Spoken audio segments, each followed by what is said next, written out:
السلام علیکم، آداب دوستوں، میں محمد اکبر فاروق آج آپ کے سامنے آنے اور اس ویڈیو کے بنانے کا مقصد یہ ہے کہ آج کے دن نیشنل کینسر اویئرنیس ڈے کے طور پر ہمارے اس ملک میں منایا جاتا ہے۔ تو میں نے بھی سوچا کہ چند باتیں آپ کے گوش گزار کروں، آپ کے سامنے رکھوں۔ چونکہ بات آئی ہے اویئرنیس کی، تو لازماً ہمیں چاہیے کہ اس کے متعلق چند باتیں کریں۔ اویئرنیس کا جہاں تک تعلق ہے، اویئرنیس سے مراد یہی ہے کہ وہ چیزیں جو کینسر کا باعث ہیں یا کن وجوہات سے کینسر ہوتا ہے، یہ لوگوں میں اویئرنیس آئے، اور پھر اویئرنیس آنے کے بعد اس سے بچنے کی کوشش کی جائے۔ یہی دراصل میرے آج کے اس ویڈیو کا مقصد ہے۔ تو دوستوں، میں سب سے پہلے یہ بتانا چاہتا ہوں کہ اس سے پہلے بھی میں نے ان باتوں کو آپ کے سامنے رکھا تھا کہ جہاں تک کینسر کا تعلق ہے 99%، میں کہہ رہا ہوں 99% کینسر کا تعلق جو ہے وہ ہمارے کھانے پینے اور ہماری عادات پر منحصر ہے، لائف اسٹائل جس کو کہتے ہیں۔ اور بہت کم 1% جینیٹیکلی کینسر ہوتا ہے، اور اس میں بھی ریٹینوبلاسٹوما جس کو کہتے ہیں، آنکھ کے اندر جینیٹیکلی پیدائشی طور پر کینسر ہوتا ہے، ورنہ عمومی طور پر کینسر ہمارے کھانے پینے اور ہمارے رہنے سہنے کی عادات پر ہی منحصر ہوتا ہے۔ جہاں تک کھانے کے سلسلے میں بات ہے، میں نے اس سے پہلے بھی عرض کیا تھا کہ آج ایک اہم چیز جو ہمارے کھانے میں غلط استعمال ہو رہی ہے اور جو سب سے زیادہ کینسر کا باعث بن رہی ہے، وہ ہے اجینوموٹو، ٹیسٹنگ پاؤڈر۔ اور یہ بات میں جو کہہ رہا ہوں ایسے ہی نہیں کہہ رہا ہوں، بلکہ بہت سارے ریسرچ پیپر جو پوری دنیا کے اندر لوگوں نے ریسرچ کی ہے، وہ اجینوموٹو کے سلسلے میں یا ٹیسٹنگ پاؤڈر کے سلسلے میں یہ بتلاتے ہیں کہ یہ ٹیسٹنگ پاؤڈر جو ہے، اس کے استعمال سے ہمارا امیون سسٹم بہت ہی سلو ڈاؤن ہو جاتا ہے، بہت کمزور ہو جاتا ہے، اور پھر کینسر جو ہے وہ اسی صورت میں آدمی کے جسم میں پنپتا ہے۔ اب نارمل سیلز کی جہاں تک بات ہے، اور کینسر سوائے اب نارمل سیل کی گروتھ کے کچھ اور چیز ہے نہیں، اور پھر اب نارمل سیل اسی صورت میں باڈی میں ڈیولپ ہوتے ہیں جب ہمارا امیون سسٹم سلو ہو جاتا ہے۔ ورنہ اگر امیون سسٹم ہمارا اچھا ہوگا، ایکٹیو ہوگا، تو اگر باڈی میں اب نارمل سیل پیدا بھی ہوں گے تو اسے وہ کیپچر کر لے گا، اسے ختم کر دے گا۔ تو دوستو، آج کے ماحول میں ہم دیکھتے ہیں کہ بڑی سے بڑی ریسٹورانٹ ہو، اسٹار ہوٹلز ہوں، چاہے ایک نکڑ پر کھڑا ہونے والا بنڈی والا ہو جو اڈلی وڑا اس قسم کی چیزیں بناتا ہے،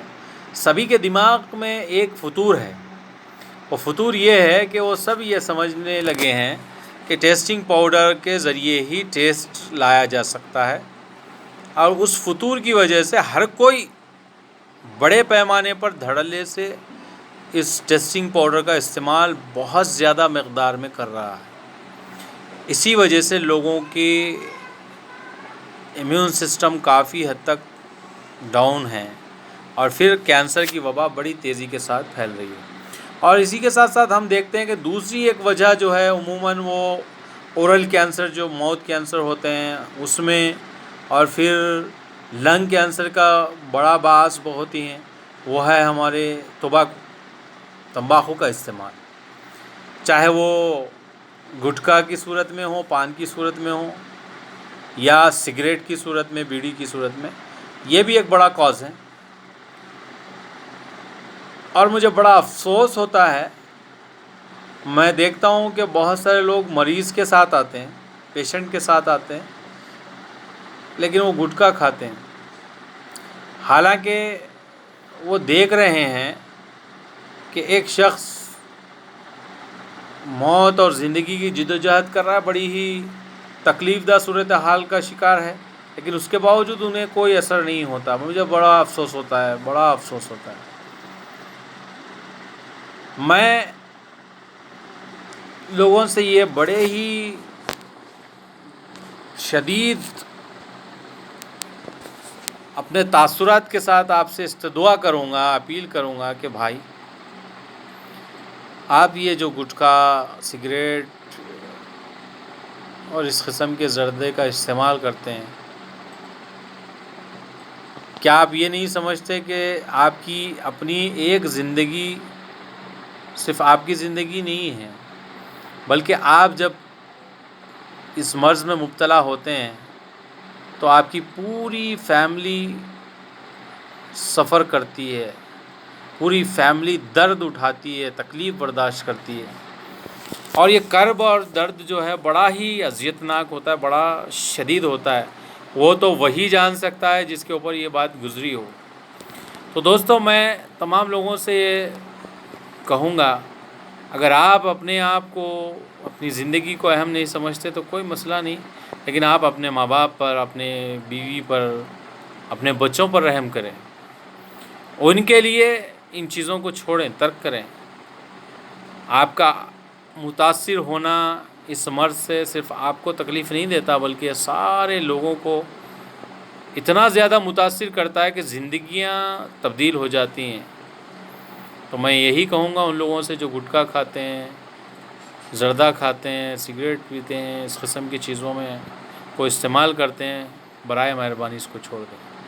اور پھر میں نے دیکھا ہے دوسری باتوں پہ بھی، جیسے میں نے کہا کہ اجینوموٹو اور اس قسم کی چیزوں کا استعمال کے لیے جب ہم لوگوں سے کہتے ہیں،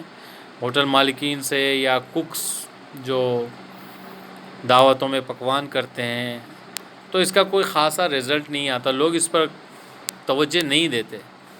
تو لہٰذا سب سے بہترین ذریعہ ہے حکومت. اگر حکومت یہ کام کرے گی، گورنمنٹ یہ کام کرے گی، ان چیزوں پر بین لگائے گی، تو بہت جلدی بڑے پیمانے پر کینسر سے بچنے کی تدبیر ہو سکتی ہے. لہٰذا ہم بھی کوشش کریں گے انشاءاللہ. اور جو لوگ اثر و رسوخ رکھتے ہیں وہ بھی اس بات کی کوشش کریں کہ گورنمنٹ کے سامنے یہ بات کو رکھ سکیں کہ یہ جو ٹیسٹنگ پاؤڈر ہے اس کو بین لگایا جائے، اس کو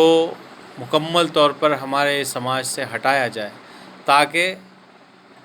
جو کینسر کی وبا بڑی تیزی سے پھیل رہی ہے اس کو روکا جا سکے.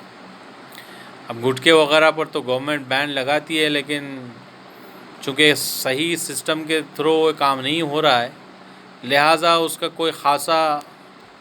فائدہ نہیں ہو رہا ہے. اور بین لگانے کے باوجود بھی گٹکے دھڑلے سے بکتے ہیں، استعمال کیے جا رہے ہیں، بیچے جا رہے ہیں. بہرحال یہ ایک بڑا ایشو ہے، اس پر بھی کام کرنا چاہیے.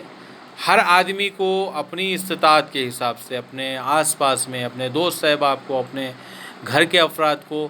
اگر وہ ان چیزوں میں مبتلا ہیں، ان چیزوں کا استعمال وہ کرتے ہیں، تو انہیں سمجھانا چاہیے اور کوشش کرنی چاہیے کہ اس سے روکا جائے.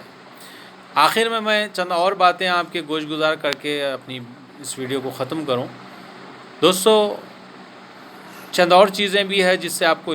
احتیاط کرنی چاہیے. جیسے مائکرو ویو اوون ہے، اس کا استعمال نہ کریں، نہ گھروں میں کریں، نہ بیکریز میں کریں. مائکرو ویو اوون کی بجائے آپ نارمل اوون جو ہیٹر کا اوون ہوتا ہے اس کا استعمال کر سکتے ہیں، لیکن مائکرو ویو اوون جس میں صرف ویو کے ذریعے سے گرم ہوتی ہے ہر چیز، اس کا استعمال نہ کریں. اور پھر اس کے ساتھ ساتھ دو چیزیں اور بھی ہیں، جیسے پکی ہوئی چیزوں کو،